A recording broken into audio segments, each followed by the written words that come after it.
bukunya ini. Tuh, ayat-ayat Allah pada tubuh manusia. Wah, ini bukunya. Ya, kita buka ya.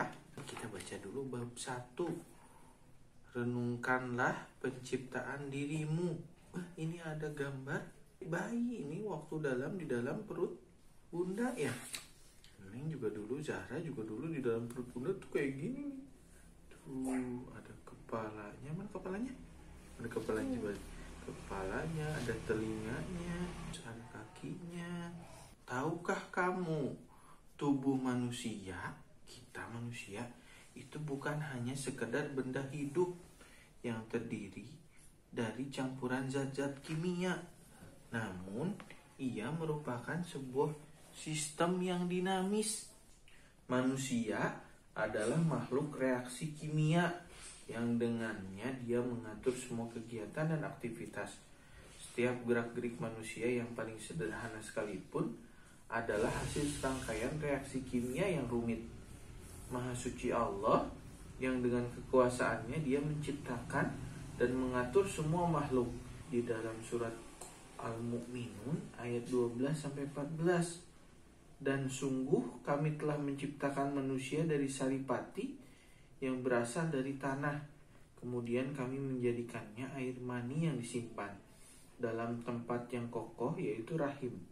Kemudian air mani itu kami jadikan sesuatu yang melekat. Lalu sesuatu yang melekat itu kami jadikan segumpal daging. Dan segumpal daging itu kami jadikan tulang belulang dari air. Kemudian dia jadi besar, sesuatu yang nempel, kemudian jadi daging, dari daging itu jadi ada tulangnya, terus di tulangnya itu dibungkus pakai daging lagi. Kemudian kami menjadikan makhluk yang berbentuk lain. Maha suci Allah pencipta yang paling baik. Ini para peneliti mengungkapkan tubuh manusia merupakan kelompok besar makhluk hidup yang terdiri atas 100 triliun, yaitu anggota sel-sel hidup. Hebatnya lagi, semua anggota kelompok besar ini bekerja sama dan saling bahu-membahu menjaga agar masing-masing dapat hidup dengan sehat dan tentram. Allah itu menganugerahkan akal kepada manusia. Akal adalah anugerah termahal. Akal inilah yang membedakan manusia dan hewan. Yang membedakan kita manusia sama apa aja? Hewan tuh apa aja? Tikus, kucing, apa lagi? Hewan? Anjing. Terus apa lagi? Burung. Kalau yang bunyinya kuda. Itu kan hewan. Hewan diberikan indera penglihatan. Dia hewan banyak juga bisa melihat, pendengaran dan indera lainnya. Namun mereka tidak diberikan akal. Di dalam banyak ayat Al-Quran, Allah Subhanahu wa Ta'ala menyerukan kepada manusia agar menggunakan akalnya untuk berpikir. Kadzalika yubayyinullahu lakumul ayati la'allakum tatafakkarun. Gitu, otak manusia lebih canggih daripada komputer manapun. Kita diberikan akal oleh Allah sehingga kita bisa berpikir. Diperkirakan dalam otak manusia ini, otak ini gambar otak ini, ngeliatnya ini yang ada di dalam kepala kita. Diperkirakan otak manusia setelah mencapai usia 18 tahun terkandung 100 miliar neuron hingga 5 triliun neuroglia. Para ilmuwan juga memperkirakan bahwa semua otak ini terdiri atas 50 juta jenis yang berbeda. Allahu Akbar. Berarti memang tuh di sini tuh nyimpen memori ya, sehingga kita bisa ingat. Neng ingat makanan kesukaan apa? Neng paling suka apa? Roti. Oh, nah itu tuh disimpan di otak kita. Zahra suka roti. Apalagi? Custard bikinan bunda. Regal custard.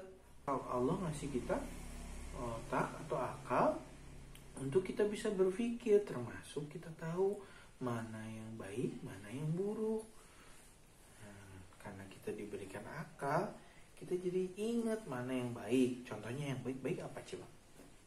Yang baik Apa?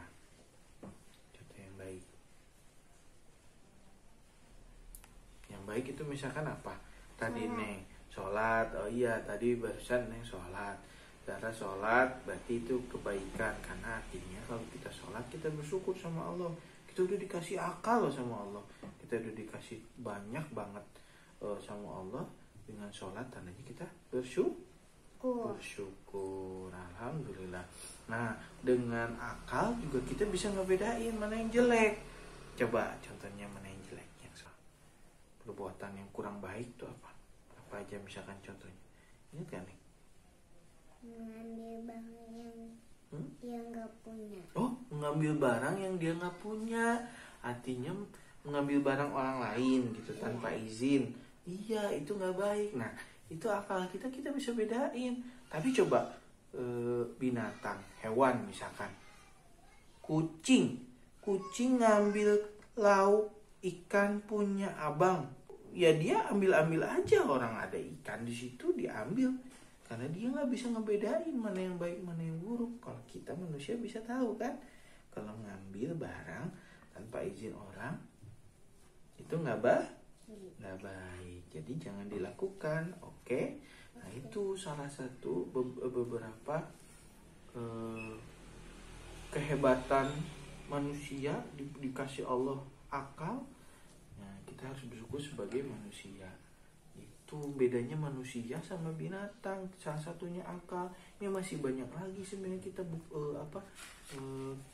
ayat-ayat Allah dalam pada tubuh manusia. Kita tadi baru bacain beberapa.